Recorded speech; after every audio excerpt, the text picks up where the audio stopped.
اسلام آباد میں کیا ہونے جا رہا ہے یہ کہنا ابھی قبل از وقت ہے، لیکن جو کچھ ہو رہا ہے اس کی تفصیلات کے مطابق حالات کچھ زیادہ اچھے نہیں ہیں۔ ہم بات کر رہے ہیں تحریک لبیک پاکستان کے اسلام آباد کی جانب لانگ مارچ کی۔ سوال یہ پیدا ہوتا ہے کہ تحریک لبیک کے اس لانگ مارچ کا مقصد کیا ہے؟ ناظرین، تحریک لبیک پاکستان کے رہنما پیر افضل قادری کا کہنا ہے کہ ہمارے حکومت سے دو مطالبات ہیں۔ نمبر 1، علامہ سعد حسین رضوی کو فی الفور رہا کیا جائے۔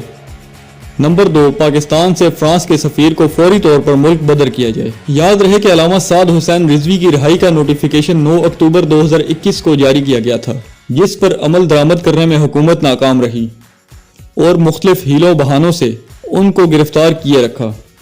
اس کے رد عمل میں تحریک لبیک پاکستان نے آج جمعے کے دن اسلام آباد کی جانب لانگ مارچ کا اعلان کیا تھا۔ اب صورتحال یہ ہے کہ راولپنڈی اور اسلام آباد مکمل طور پر سیل ہو چکے ہیں۔ داخلی اور خارجی راستوں کو کنٹینر لگا کر بند کر دیا گیا ہے۔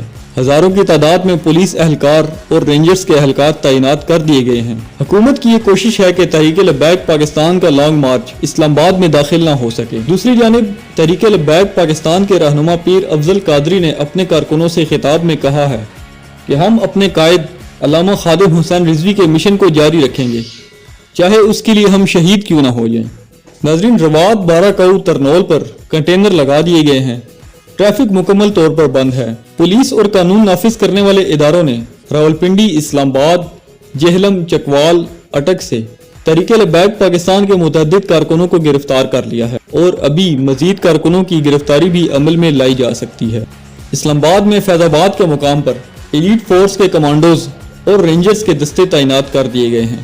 ناظرین، حالات کس طرف جائیں گے یہ تو وقت ہی بتائے گا، لیکن اب تک کی تفصیلات کے مطابق حالات انتہائی مایوس کن ہیں۔ راولپنڈی، اسلام آباد اور لاہور مکمل طور پر بند ہیں۔